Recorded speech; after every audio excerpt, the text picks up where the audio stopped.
The top stories tonight in Y News. The prices of fuel will reach its highest increment this year, with lawmakers planning to resolve the skyrocketing prices.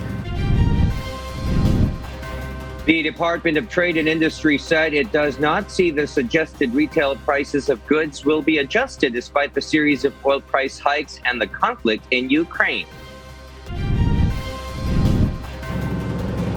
The Department of Education expressed optimism that schools will be able to conduct limited physical end-of-school year activities like graduation rites for school year 2021 to 2022.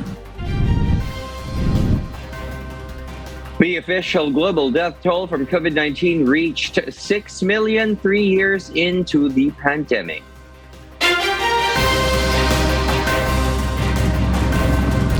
Good evening, Philippines and the world. We are now reporting live from Quezon City. Today is Monday, March 7, 2022. Join us in the next hour as we deliver today's top stories around the Philippines and in other parts of the world. I am Herlene Delgado. We are also seen in 1,935 satellite monitoring centers nationwide and via live streaming worldwide through the UNTV News and Rescue social media accounts and our website, untvweb.com. I am William Theo. First in the news. A big-time hike is set to be implemented this week on local pump prices of petroleum products. In a separate advisories, Pilipinas Shell Petroleum Corporation, Chevron Philippines Incorporated or Caltex, and Sea Oil Philippines said they will increase the prices per liter of gasoline by 3 pesos and 60 centavos, kerosene by 4 pesos and 10 centavos, and diesel by 5 pesos and 85 centavos. Clean Fuel also announced the same price adjustments except for kerosene. The oil price hike will take effect on Tuesday, March 8. This marks the 10th straight week of oil price hikes in the country.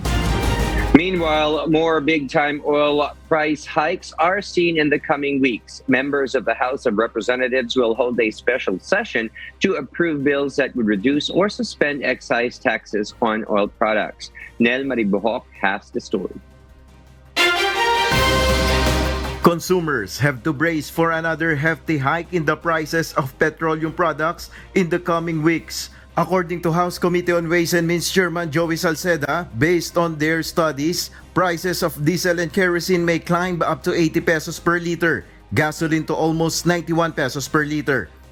Well, March 14 to 20, our diesel may go up to 85, that's additional 15 pesos. Gasoline to 91, kerosene to 80. I mean, this is no longer more. So 40 pesos. AMB's OWA Party List Representative Sharon Garin, chairperson of the House Committee on Economic Affairs, said the oil price hike in the past 10 weeks is a result on the ongoing geopolitical tensions that may be helpless to prevent. She added that all industries, especially the transport sector, will be grossly affected. After the meeting of the members and resource persons of the Fuel Crisis Ad Hoc Committee in the House of Representatives, the lawmakers are supporting the move to ask President Rodrigo Duterte to call for a special session. Yung sagot ko dyan, kailan ba aaray pag kinukurot? So, tingin ko March 15. We need to draw a line on the sand. If by March 15 it's still above 100, the President should call for a special session. It is his moral obligation to the people to provide relief, because that means almost 75 days of suffering already. Aside from the discussion on the suspension of fuel excise tax, Garin said the oil deregulation law would be tackled as well if a special session will take place. That is also the regulation.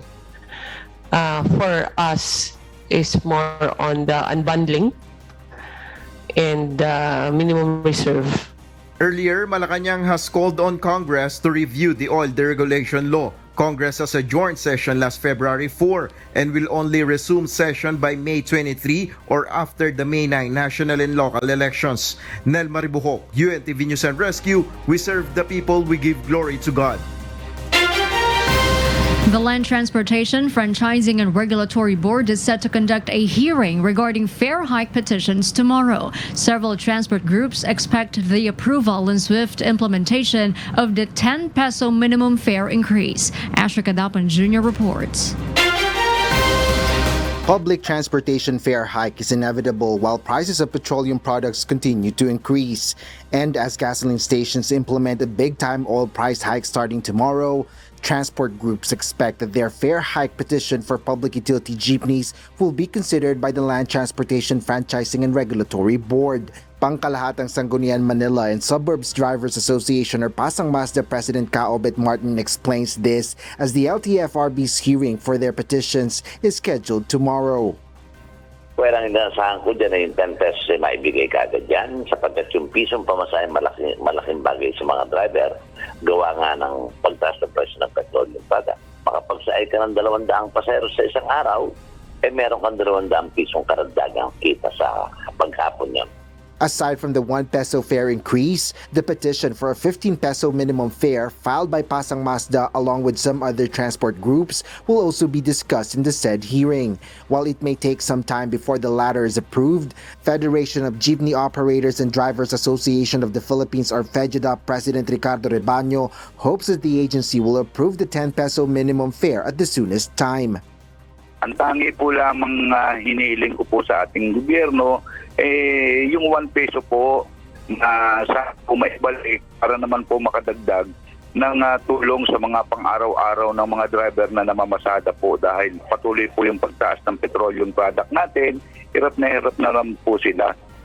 The transport groups further explained that the 1 peso increase was already approved and implemented for 2 months in 2018 but was only rolled back to 9 peso minimum fare as oil prices decreased. But once the 10 peso minimum fare is approved anew by the LTFRB, the transport groups say it may immediately be implemented on the following day as the fare matrix were already prepared previously. Asher Kadapan Jr., UNTV News and Rescue. We serve the people, we give glory to God. The Department of Trade and Industry said it will not issue a new suggested retail price of goods despite the fuel price hikes and the ongoing conflict in Ukraine. Rosalie Cos will tell us why. Fuel prices have already been increasing for several weeks. Despite the rising oil prices, the Department of Trade and Industry said there's no need to release a new bulletin of suggested retail prices of basic commodities. This is because only one manufacturer has appealed for a price increase of their food product. Sa ngayon, because we have not received a lot of requests naman, ilan-ilan pa lang rin yon, and like I mentioned earlier, may isa lang that we received after the Ukraine-Russia conflict, hindi pa natin nakikita na mag-a-adjust tayo ng presyo sa ngayon. Also, the ongoing conflict between Ukraine and Russia will not have an immediate effect in the prices of basic commodities in the Philippines. Undersecretary Castelo assures that the food manufacturers as well as retailers have sufficient supply of products and raw materials for the next 90 days. We want to assure the public na ang presyo po ng mga pangunahing bilihin na intindihan natin na kahit sa ayaw natin at sa gusto magkakaroon po ng impact sa atin. Pero hindi pa po yan immediate, hindi pa yan sa ngayon. We're looking at the next 3 months bago po mag-epekto yung nangyayari sa Europe. For now, the DTI considers and supports stockpiling of agricultural products like imported frozen meat. It was in January 2022 when DTI released its latest SRP list of basic necessities and prime commodities. Rosalie Cos, UNTV News and Rescue. We serve the people, we give glory to God. The Department of Labor and Employment reiterates on-site work is not mandatory in areas under Alert Level 1. According to the Labor Department, the work-from-home scheme depends on the agreement between the employers and their workers. Eileen Cerudo will tell us why. A law was already passed allowing alternative working scheme for workers in the country. Department of Labor and Employment Assistant Secretary Maria Teresita Cucueco of the Bureau of Working Condition explains the Telecommuting Act allows employees to have a different working arrangement. The law aims to ease the burden of coming to work amid heavy traffic or any calamity. nakita din po natin na marami sa mga kasamaano natin sa paggawa ay talagang mas naging effective ang work from home. At hindi mo natin matatanggal yon sa management na kung nakikita naman nila na maayos ang work from home output and productivity and delivery, pwede po naman nilang sundan, ay gawin pa rin ito. Dole, however, clarifies that there should be an agreement between the worker and employer first to avoid any misunderstandings. Pero pwede pa rin i-allow on a management prerogative and voluntary agreement with the workers na magpa-work from home pa rin naman po.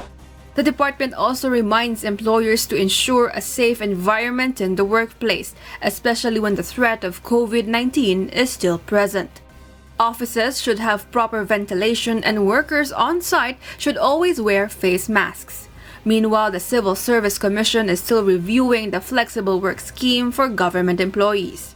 According to CSC Commissioner Eileen Lizada, the agency is considering to allow the flexible work scheme during times of calamity.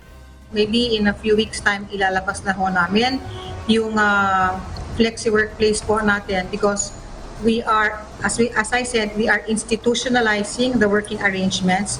So it will not only cover pandemic, it will cover also calamities and disasters para may automatic default na po ang mga different government agencies when it comes to working arrangements. The CSC, meanwhile, said that following health protocols is still vital, especially the vaccination of workers to protect them against COVID-19.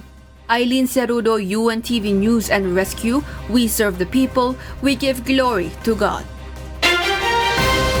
The Department of Education, or DepEd, expressed optimism that schools will soon be allowed to conduct limited physical graduation rites for the school year 2021 to 2022. Janice Inhente reports why. Now that most schools in the country are back to face-to-face classes after several areas shifted to Alert Level 1, the Department of Education is also considering resuming the physical graduation of students this year. According to Education Secretary Leonor Briones, schools may be able to conduct these activities depending on the risk assessment in various regions of the country. Yung risk assessment natin sa mga different regions, sa mga different schools is already so much better. Nag-improve na ng husto. At saka kung nag-improve na yan ng husto, the chances of course of face-to-face graduation also increases. Sumusunod yan eh. Pag mag-opening ka ng classes, mag-face-to-face ka, nandyan si graduation. And ang hope lang natin, ang dasal natin na maabutan ng graduation season itong pag face-to-face natin na hindi naman maabutan ng hindi magandang balita kung biglang may pagbabago. In anticipation of the physical graduation rites, DepEd said the Office of the Undersecretary for Curriculum and Instructions is already planning and developing the guidelines on how to conduct this said activity. However, the graduation ceremony will not be the same as before the pandemic. San Antonio also stressed that proper health and safety protocols will be maintained throughout the ceremony. Huwag pong umasa na katulad ng dati na napakaraming tao.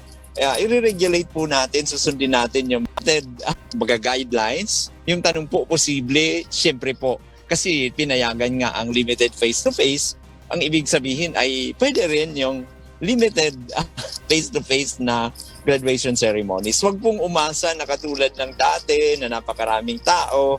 I-regulate po natin, susundin natin yung mga social distancing requirements. May posibilidad po na hindi lang isahan, baka may unang oras, isang grupo, kung maliit yung lugar na pagdarausan ng face-to-face graduation, ay mga ganun pong mga modelo ay pinag-aaralan pa po namin at pinag-uusapan. Pero po, sisiguruhin natin kung tayo ay magre-recommend nito, ito po ay sasang-ayon sa mga pinapatupad na requirements ng IATF at ng Department of Health. San Antonio said they are also mulling over the conduct of physical school activities and shifts to ensure that health protocols will be strictly observed. Janice Inhente, UNTV, News and Rescue. We serve the people, we give glory to God. The National Task Force Against COVID-19 will continue to ramp up COVID-19 vaccination amid the decreasing COVID-19 cases in the country. Meanwhile, the Philippines will soon donate COVID-19 vaccines to other poorer countries. Aiko Miguel will tell us why. Health experts worry there could be another COVID-19 surge with the ongoing political campaigns in the Philippines. The Philippine College of Physicians also said last week that they expect a surge even before April. They have observed some candidates and supporters are not properly wearing face masks. Authorities have been constantly reminding the public to responsibly adhere to health and safety protocols against COVID-19, even if the epicenter of COVID-19 pandemic and 38 other areas are under alert level 1. The National Task Force Against COVID-19, on the other hand, said a new COVID-19 surge can be prevented through ramping up COVID-19 vaccination. The important thing is really to keep up the vaccination. We saw how we were able to fight Omicron because in NCR we have over 100% of the target population fully vaccinated. We saw that we were able to win against Omicron and immediately get back to alert level 1 in the National Capital Region and other areas with high vaccination rates.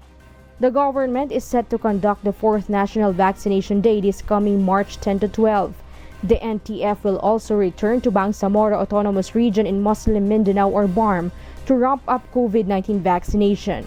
Some Muslim communities are resisting COVID-19 vaccine due to their beliefs. NTF Medical Advisor Dr. Ted Herbosa said vaccine manufacturers assured all COVID-19 vaccines in the country with FDA-approved emergency use authorization are plant-based and our Muslim countrymen can have their COVID-19 shot. We're really targeting the alert level 2 areas in Mindanao. So in the National Vaccination Days, we're also targeting the localities or regions that haven't reached alert level 1. So the key is to hype up the use of vaccines in areas that are still in alert level 2. Meanwhile, the government is planning to donate COVID-19 vaccines to Southeast Asian neighbors amid the ample COVID-19 vaccine supply in the Philippines. Dr. Herbosa said the NTF still finalizing their list of countries that will receive COVID-19 vaccine donations from the Philippines. One of the things being thought of if the vaccine uptake is slow is really to donate some of our vaccines to ASEAN countries that have difficulty with their vaccination rates. You know, this is a global problem, and if we do not help these countries, we can also be affected by raging cases in those countries as well. Aiko Miguel, UNTV News and Rescue. We serve the people, we give glory to God. For those watching our live streaming on YouTube, please click the subscribe button you see on your screen and ring the bell for notification. You may also follow us on Facebook.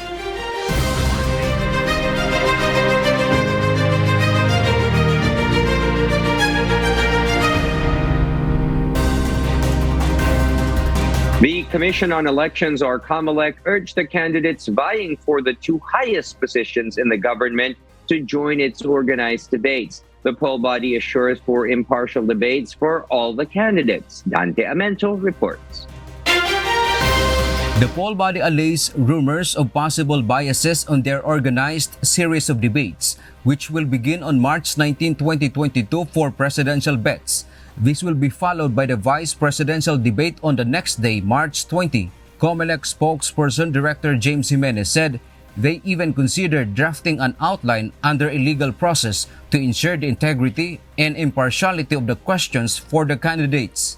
Different groups may ask questions, but these will first undergo screening. Everyone who will be involved in the process will be asked to sign a non-disclosure agreement. For us, it is very important that to maintain the integrity of the questions, and maintaining the integrity of the questions means taking all the necessary steps, including legal, to make sure that no one releases them ahead of time. No advanced questions will be given except for the general topics. The first round of Comelec debates on March 19 will be at Sofitel Hotel in Pasay City from 7 p.m. until 9:30 in the evening. There will be no live audience and only one moderator is allowed to give the questions. Thus, Comelec Acting Chairperson Socorro Inting urged all presidential and vice presidential bets to attend the Comelec or Pilipinas Debates 2022. These are the so-called avenue for the public to witness and further compare all candidates vying for the highest posts in government.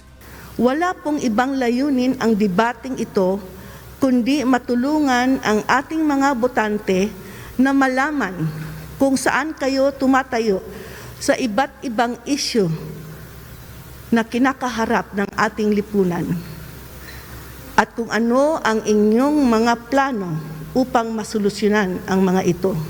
Comelec has partnered with a private and a non-partisan group for the production of the event.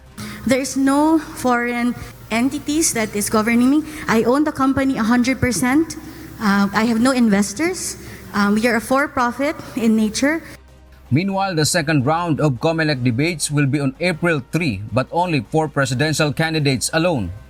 And the third and final round is scheduled on April 23 for the vice presidential candidates and April 24 for the presidential balls, 3 days before the local absentee voting. Dante Amento, UNTV, News and Rescue. We serve the people. We give glory to God. Several retired military and police officials have pledged support to presidential candidate and Vice President Leni Robredo.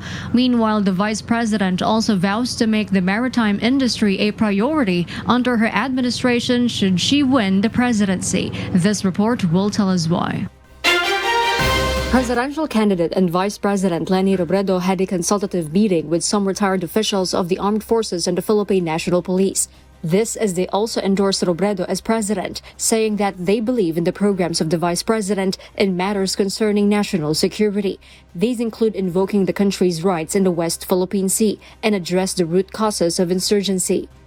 We believe kasi the vice president has the program of action that would address the various things regarding national defense and security. We opted to support a leader na palagay namin nakakatawan sa magandang kinabukasan ng bayan natin. And that's Vice President Leni Robredo. Meanwhile, Robredo also vowed to prioritize the maritime industry under her term should she win as president. Speaking at a virtual session organized by the Filipino Ship Owners Association, Robredo says her goal is to double the maritime industry's contribution to the economy from 6% to 12%. She will also push for strengthening the Maritime Industry Authority or Marina, ensuring the quality of seafarers training, and include maritime industry in the curriculum of senior high school. Yung CHED, guided by Marina, will also rationalize the curricula of merchant marine schools to conform to international standards. Ito isang bagay na kailangan natin tutukan urgently. A day before the International Women's Day, Robredo also signed a covenant with women's groups as she vows to protect women's rights and address the issues being faced by Filipino women. Harleen Delgado, UNTV News and Rescue. We serve the people. We give glory to God. From the presidential bet, Manny Pacquiao is blaming the Department of Energy or DOE for lacking the foresight to anticipate the fuel price hikes in the country. JP Nunez will tell us why live. Yes, JP, good evening. Go ahead. Good evening, William. The looming fuel crisis due to supply issue in the global market could have been averted if the country had stockpiled petroleum supply. Presidential candidate Senator Manny Pacquiao said the Philippine National Oil Corporation, which is under the Department of Energy, should have a regular stockpile of fuel that can be used when there is significant increase of fuel prices in the global market. Pacquiao wants to utilize an emergency oil price stabilization fund to cushion the impact of oil price hike among its consumers. Ating gobyerno dapat may taon-taon naglalaan ng pondo kahit separate ka lang ng pondo na para dito in case na dumating ganitong pagkakataon, yung tinatawag nating emergency oil price stabilization fund. Dapat may pondo tayo taon-taon, palaki ng palaki yun, dinadagdagan para in case na dumating man ang ganitong pagkakataon, mayroon na tayong reserve na fuel, mayroon tayong funding. Senator Pacquiao explains that the government's fund should subsidize the consumers. Kung may pundo sana ang ating gobyerno na nakahanda tayo, mas-subsidize yung mga consumers. For example, magpagasolina sila, kung 1,000 ang babayarin nila sa pagpagasolina, 600 na lang kasi isubsidize ng gobyerno yung 400. Yun po ang ibig kong sabihin, para kailangan may pondo. PNOC annual report in 2020 sought the establishment of strategic petroleum reserves, which aims to create a large stockpiles of crude oil and petroleum products that could be released during oil supply disruptions. However, it did not materialize due to the effect of COVID-19 pandemic in the industry. The DOE previously convened with downstream oil industry players to have a collective strategy, sufficient supply of petroleum products amid steep prices driven by the Russia-Ukraine crisis. William Timpacquiao was scheduled to visit the province of Pampanga tomorrow to meet with some local indigenous people for his campaign. That is our latest live. Back to you, William. Yes, thank you. JP Nunez reporting live from Quezon City. Presidential candidate Panfilo Lacson refuted accusations of red tagging over his reaction on a news report about a campaign rally of another presidential candidate. Lacson said he only warned those concerned to be wary of a possible coalition government with an objective to seize power. He also adds insurgency, like corruption, must also end. Meanwhile, presidential candidate Leody de Guzman has announced the complete Senate slate of the Partido Lakas ng Masa or PLM for the May 9 elections. Aside from Labor leader Luke Espiritu and environmentalists Roy Cabonegro and David D'Angelo, the PLM also endorses Teddy Bagilat, Laila de Lima, Chel Jokno, Risa Hontiveros, Sonny Matula, Nery Colmenares, Bong Labog, Samira Gutok, and Agnes Bailen. De Guzman said these candidates complete the labor and ecology advocates for democracy slate of the PLM. The Philippine National Police, or PNP, has yet to determine the cause of the helicopter crash last month that resulted in the death of a patrolman and injuring 2 police officers. Leia Ilagan reports. Investigators will visit the crash site of the ill-fated Philippine National Police helicopter that went down in Real, Quezon last February. The team is composed of members from the PNP's Special Investigation Task Group, Civil Aviation Authority of the Philippines, and representatives from Airbus Helicopters, Southeast Asia, the manufacturer of the downed helicopter.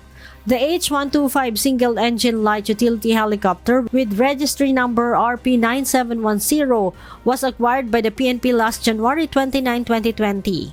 PNP spokesperson Colonel Jean Fajardo said the group will look into all possible angles on the crash. Meanwhile, Fajardo also updated the status of the helicopter passengers. The pilot of the chopper, Police Lieutenant Colonel Dexter Vitug, is still recovering from his injuries. Yung pilot in command, si Police Lieutenant Colonel Vitug, ay nagpapagaling po sa ospital. Nag-undergo po siya ng pangalawang operation po niya doon sa nabali po na left bone po niya dito sa may kaliwang hita po niya.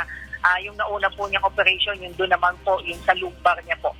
Yung isa pong piloto niya, yung kasama niyang piloto, si Lieutenant Colonel Liloria po, ay nakalabas na po ng ospital nung Biyernes ng gabi po.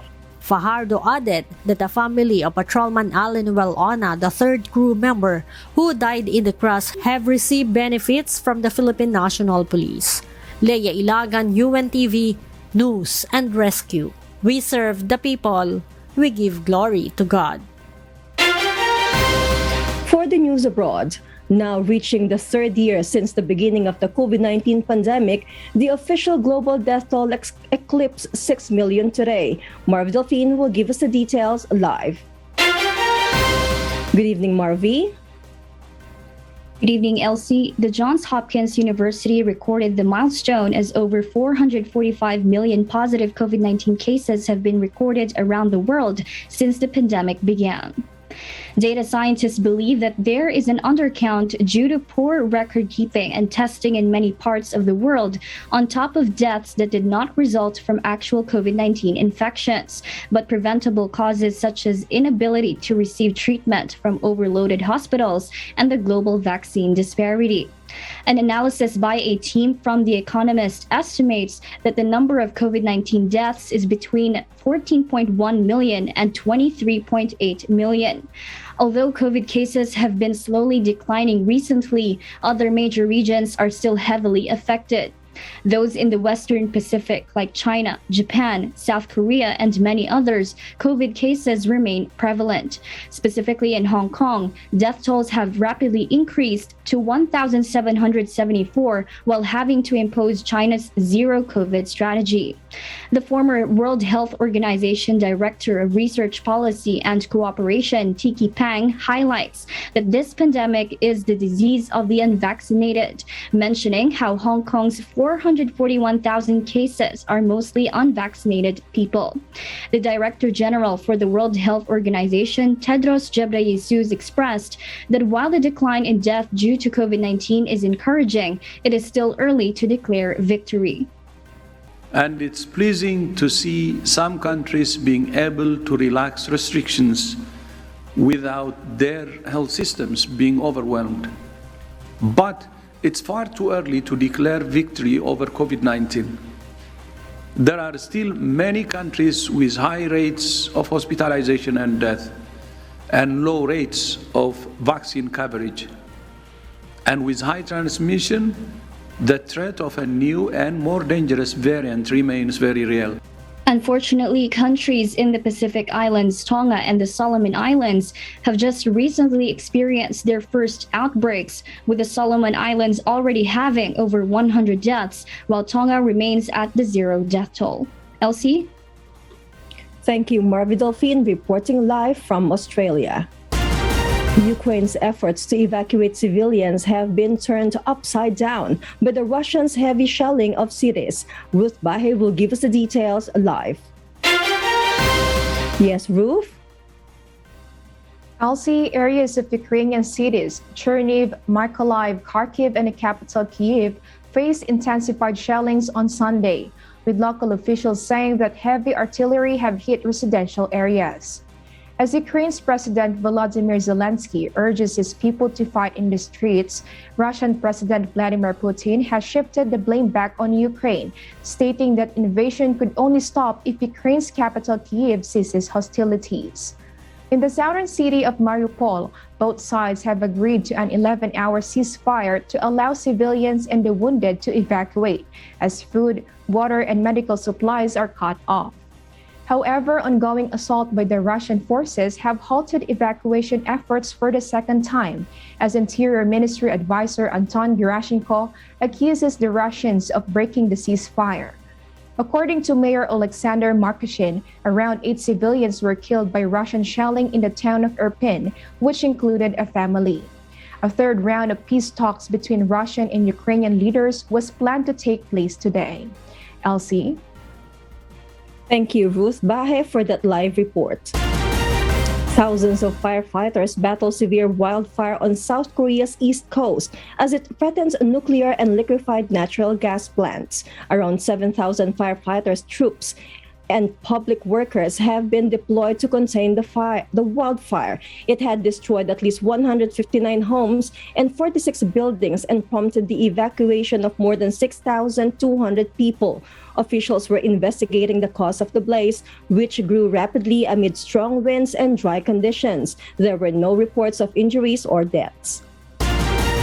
And those are the reasons behind the news in other parts of the globe. I am Elsie Marcos, live from Auckland, New Zealand. Good evening. The Department of Foreign Affairs raised alert level 4 in Ukraine as Russian forces continue to attack its neighboring country. Under alert level 4, a mandatory evacuation is in place for Filipinos living in Ukraine. The DFA assured assistance for the repatriation of our kababayans. The United Nations High Commissioner for Refugees has so far recorded 1,534,792 refugees amid the ongoing conflict. Before we close, we will leave you with a word, giving glory to God. From the book of Proverbs, chapter 11, verse 25, it says, "The liberal soul shall be made fat, and he that watereth shall be watered also himself."